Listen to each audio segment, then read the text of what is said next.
ಜಾತ್ರೆ ನೋಡ್ರ ಜಾತ್ರೆ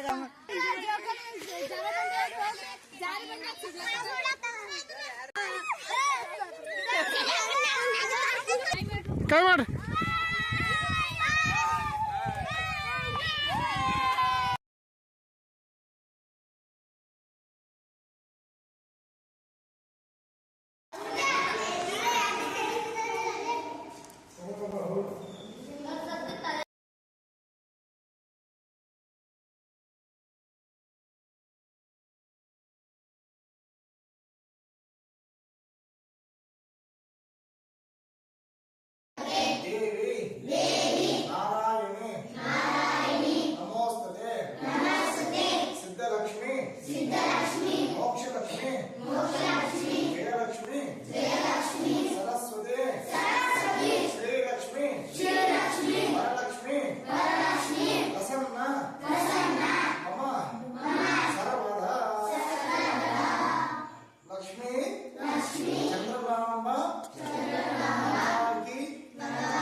ಕಾಲದಲ್ಲಿ ಇದ್ದಂಥ ದೇವಸ್ಥಾನ. ಇದು ಆದಿಶಂಕರಾಚಾರ್ಯರು ಪ್ರತಿಷ್ಠಾಪನೆ ಮಾಡಿದ್ದು ಶ್ರೀಚಕ್ರ ಯಂತ್ರ ಇದೆ ದೇವಸ್ಥಾನದಲ್ಲಿ. ಆಗಿನ ಕಾಲದಿಂದ ಸುಮಾರು ವರ್ಷಗಳಿಂದ ದೇವಸ್ಥಾನ ಮಾಡ್ಕೊಂಡು ಬಂದಿದ್ದಾರೆ. 3 ದೇವಸ್ಥಾನ ಇದೆ. ಹಾಗಾಗಿ ಇದು ಶಕ್ತಿ ಪೀಠ. ಮಹಾಕಾಳಿ, ಮಹಾಲಕ್ಷ್ಮಿ, ಮಹಾಸರಸ್ವತಿ ಇದು 13ನೇ ಶಕ್ತಿ ಪೀಠ. ಹಾಗಾಗಿ ಈ ಶಕ್ತಿ ಪೀಠದಲ್ಲಿ ಕಾಳಿಕಾ ದೇವಸ್ಥಾನ ಇದೆ. ಅದು ಗ್ರಾಮ ದೇವತೆ, ಸನ್ನತಿಗೆ ಗ್ರಾಮ ದೇವತೆ ಅಂತ ಹೆಸರಿಟ್ಟಿದ್ದಾರೆ.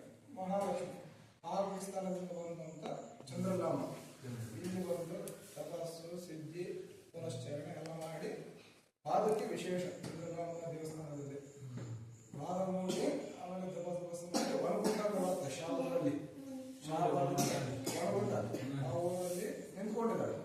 ಮೂರ್ತಿಯಾಗಿ ನಿಂತ್ಕೊಂಡಿದ್ದಾರೆ. ಇಲ್ಲಿ ಪಾದ ಕುಡ್ಕೊಂಡಿದ್ದಾರೆ ಮೂರ್ತಿಯಾಗಿ. ಸರಸ್ವತಿ ದೇವಸ್ಥಾನ ಇದೆ ವಿದ್ಯಾಗಿ. ಹಾಗಾಗಿ ಶಕ್ತಿಪೀಠ. ಈ ದೇವಸ್ಥಾನ ಮುಂದುಗಡೆ ಮಾರ್ಕಂಡೇಶ್ವರ ದೇವಸ್ಥಾನ ಇದೆ. ಎದುರುಗಡೆ ಕಾಣಿಸುತ್ತೆ. ಅದು ಸನ್ನತಿ ಪುರಾಣದಲ್ಲಿ ಮಾರ್ಕಂಡೇಶ್ವರ ಹೇಳಿದ್ದಾರೆ. ಈ ಸನ್ನತಿ ಮಹಿಮೆಯಲ್ಲಿ ಮಾರ್ಕಂಡೇಶ್ವರದಿಂದ ಬಂದಿರೋದು ಚಂದ್ರಲಾಂಬ ಕಾಯಿಲೆ ಅಂತ ಹೇಳಿದ್ದಾರೆ. ಹಾಗೆ ಶಕ್ತಿಪೀಠ. ದಾಸೋಹ ಇದೆ, ಎಲ್ಲ ಬಂದಂತೆ ಹೋಗ್ತಾ ಇದ್ದಾರೆ. ಪುನಶ್ಚರಣೆ ಎಲ್ಲ ಹೋಮಕ್ಕೆ ಎಲ್ಲ ಮಾಡಿಕೊಡ್ತಾರೆ. ತುಂಬ ಅನುಕೂಲ ಇದೆ. ಒಳ್ಳೆ ಪ್ರಸಿದ್ಧ ಸ್ಥಳ. ಅನ್ನಪೂರ್ಣೆ ಸದಾಪೂರ್ಣೆ ಶಂಕರ ಪ್ರಾಣವಲ್ಲಭೆ ಜ್ಞಾನ ವೈರಾಗ್ಯಂ ಸಿದ್ಧಾರ್ಥಂ ಭಿಕ್ಷಾಂ ದೇಹಿ ಚ ಪಾರ್ವತಿ.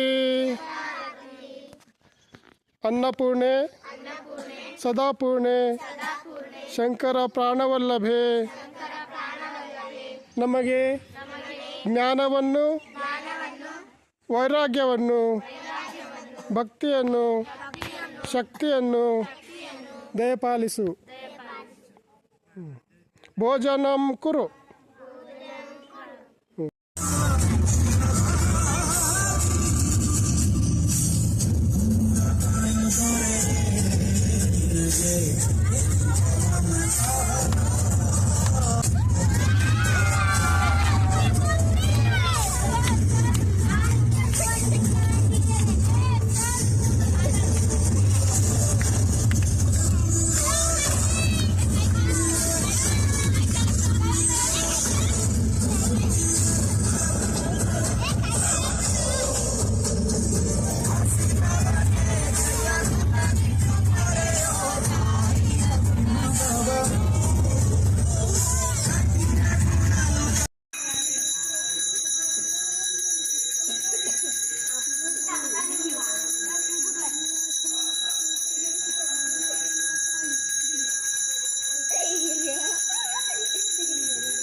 ಸಂಕ್ಷಿಪ್ತವಾಗಿದ್ದು ಹಾಂ ಸುಮಾರು 800 ವರ್ಷದ ಹಳೆ ಗುಡಿ. ಹಾಂ ಎಲ್ಲಾ ಭಕ್ತರ ಈಡೇರಿಕೆಗಳು ಎಲ್ಲಾನು ಇಲ್ಲಿ ಈಡೇರ್ತಾವ. ಹಾಂ ಹಾಂ ಭಕ್ತರು ಎಲ್ಲಾ ಬೈಕ್ ಅಂದ್ರೆ ಇಲ್ಲಿ ಹನುಮಂತ ದೇವರು ಇಲ್ಲಿ ಬರೋದಕ್ಕೆ ನೆಲೆಸಿದಕ್ಕೆ ಏನಾದರೂ ವಿಶೇಷತೆ? ಮೊದಲಿನಿಂತೂ ಈ ದೇವಸ್ಥಾನ ಗುಡಿ ಆದ್ರೆ ಇಲ್ಲಿ ಹಾಂ ಹಾಂ ಹಾಂ ಅಂದ್ರೆ ಪ್ರತಿಷ್ಠಾಪನೆ ಮಾಡಿದ ಪ್ರತಿ ಉದ್ಭವ ಮೂರ್ತಿ ಅದ. ಉದ್ಭವ ಮೂರ್ತಿ ಅದೇನು? ಉದ್ಭವ ಆದದ್ದ. ಈಗ ಮೂರ್ತಿ ಇದು ಉದ್ಭವ ಇದೆ ಉದ್ಭವ ಮೂರ್ತಿ ಹಾಂ ಹಾಂ ಹಾಂ ಹಾಂ ಬರ್ತಾರೆ ಅವರು. ಒನ್ ಆಫ್ ದಿ ಟ್ರಸ್ಟಿ ಇದೆ.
ಕ್ಲಾಪ್ಸ್ ಬೇಡ.